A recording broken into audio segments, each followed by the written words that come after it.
Okay, so all we're doing is writing an equation of lines, which is what we have already done. So this is just extended practice, which is the purpose of this. And to write an equation of a line, we need to remember the form y equals mx plus b, where m represents our slope and b represents the y-intercept. So to find this, when we're looking at a table, we use the change in y over the change in x. So when we go from -2 to 0, we are adding 2. I can just look until that is the same for the rest of the chart, so I'm not going to worry about fixing that. Down here in the bottom, to go from 12 to 8, we are subtracting 4. So we will do -4.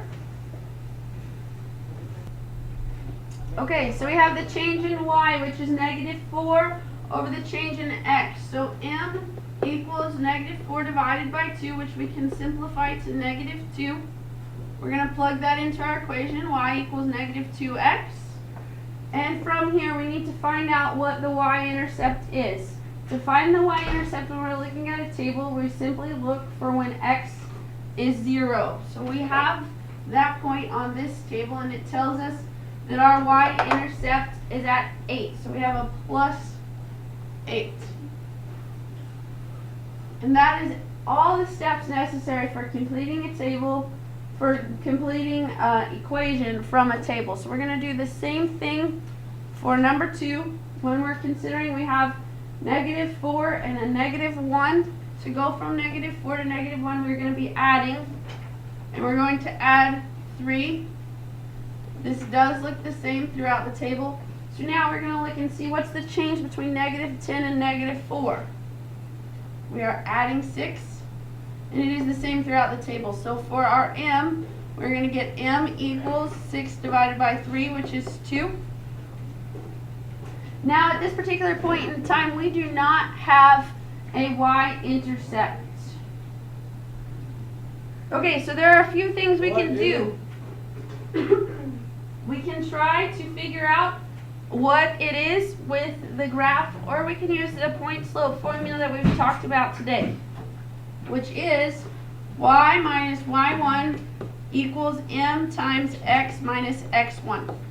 At this particular point in time, we found our slope, so we can take that and plug it in, and then we actually don't know which point, which ordered pair came first, so we're just going to pick the very first one and plug it in.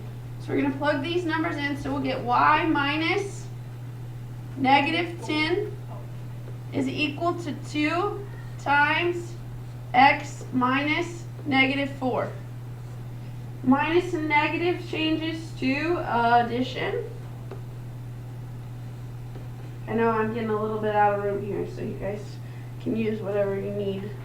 So we're going to have y plus 10 equals, we're going to distribute 2x, 2 times 4 is 8, plus 8.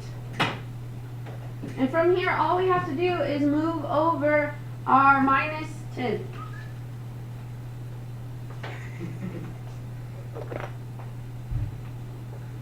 So it's still be the same one, right? So we have y plus 10 equals 2x plus 8, and we're going to subtract 10 from both sides. So we'll get y equals 2x, and then a positive 8 minus 10 gives us a -2. Okay, so we have erased the work that we did on the last one to have room for work on this one. And we're going to use the exact same equation. So we're using point slope form. Y minus y1 is equal to m times x minus x1. And what we want to do is simply plug the information in. So this is where we have our m is, oh, I was going to try to do that in a different color. Our m is 4/5, so it's going to plug in right here. Our y1 is 2, so it's going to plug in right where the blue, and this is all we're doing is plugging everything in, guys. So now, once we fill in the information, we should get y minus blue with blue 2 is equal to, I was almost going to write m. our slope was 4/5, so 4/5 times x minus a -10. When we have minus and negative, we combine those to be addition. So we can simply rewrite it. Y minus 2 is equal to, we're going to distribute 4/5 throughout the parentheses, meaning that we're going to multiply to get rid of our parentheses.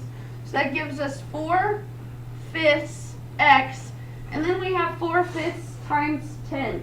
Without a calculator, this may seem confusing, but we're just going to use it as a fraction and multiply. So 4/5 times 10 is the same as writing it as times 10 over 1. From here, we can cross multiply, or we can multiply straight across. But we can cross simplify. So 5 will go into itself once, and it will go into 10 two times. So if we multiply straight across, we have 4 times 2, which is what? 8. 8 over 1, which is the same thing as 8. So we now have y minus 2 is equal to 4/5 x Plus 8. plus 8. To get y alone, we have to do the opposite of what's going on over here. So we have minus 2. The opposite is adding 2. If we add 2 to one side, we have to do it to the other side. This will cancel out, and we're left with y equals 4/5 x plus 10. Awesome. Thank you so much. And that is the completion of number 3. Okay, so finding the equation was a refresher from previous days and from previous years, and now all we're going to do is graph an equation. So to graph it in our calculator, we want it in the form of y equals, so I'm going to go ahead and erase this right here that's in our way. So if you look at number 5 is already in the form of y equals, so I'm going to do that one first. I'm kind of like tackling whatever I can do the easiest. So y equals mx plus b. This is our b-intercept. You have to wait till Michael gets back. Okay, so our y-intercept means that's where it crosses the y-axis. So that is at -4. So we want to go down to -4. 1, 2, 3, 4, and put a point. We can put 1 point there.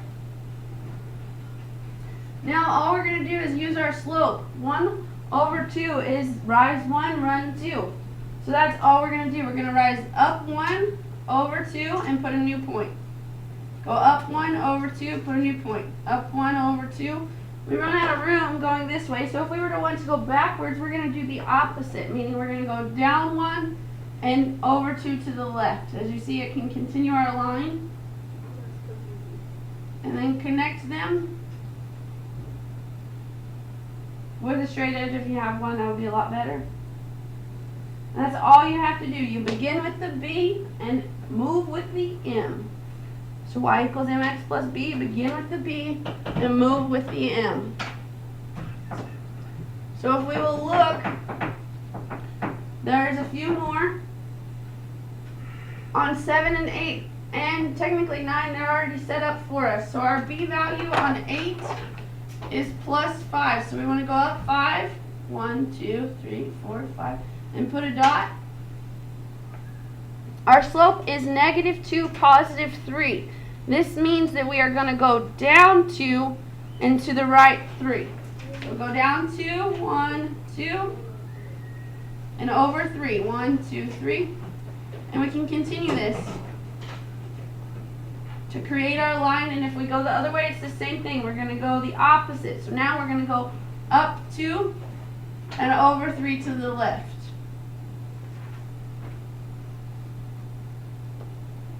So if you are going if you're going up or to the right, that is going to be positive. But if you're going down or to the left, that would be a negative.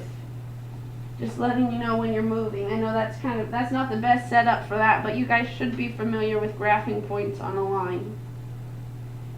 So number 7 says y equals 4. We know that we have a spot right at 4. 1, 2, 3, 4. From there, we do not have a slope, so we don't have anywhere to go.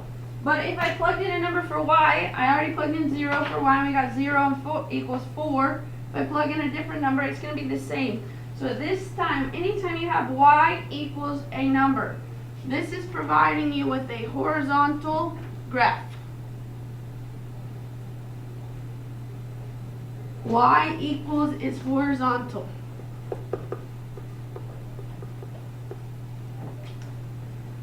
So no matter what it is, it's just always gonna be horizontal if it says y equals something.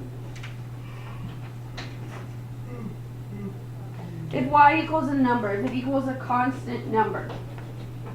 Because when we look at y equals x, that's like we have a plus 0. So that lets us know that our y-intercept is at 0, 0. So like on our papers today, or we have on our equations of yours, so drafted just like a 1 said y equals 7, I think it was. It should be a horizontal line. Just Up like at that. 7. And so when we have y equals x and there's nothing around it, that means the intercept is at plus 0 because we don't have to put 0 there. And that means that we have 1x. So we're just going to go up 1 over 1. And this particular equation is actually extremely important to us.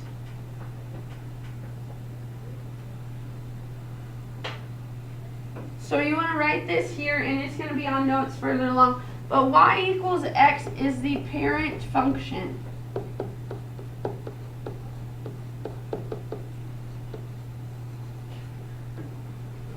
And what that means is that's where it starts at. That's where linear equations start at. They're always at y equals x, and then we can manipulate it from there.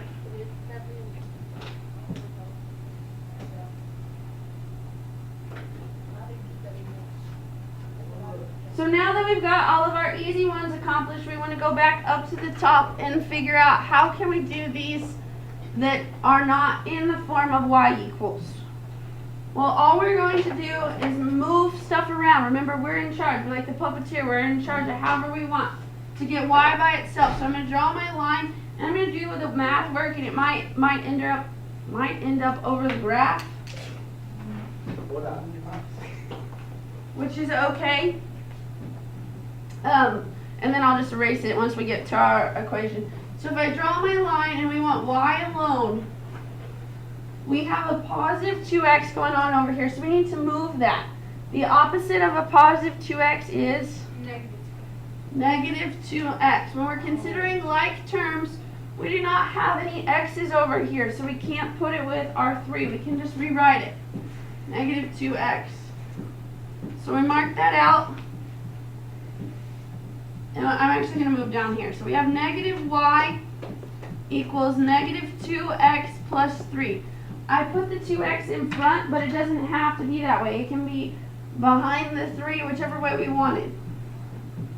I did that because in the back of my mind, I'm thinking I want it to be y equals mx plus b. I want my slope to come first. So now I have this negative in front of my y, which is really important. I can't just leave it out because negative y is not what we want. We want y by itself. When we have a negative and no number in front of y, that's like a negative 1.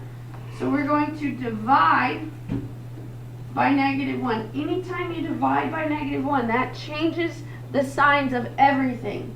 So that's going to change this. I'm going to go ahead and write it up here now. And it will be y, a positive y, equals a negative and a negative make a positive. So y equals 2x. A positive and a negative makes a negative. So y equals 2x minus 3.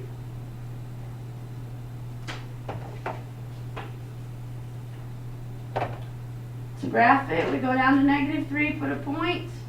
Our slope is positive 2, so that means we're going to go up 2 over 1. Keep going up 2 over 1. And if we want to go the other way, down 2 over 1, and we have our line.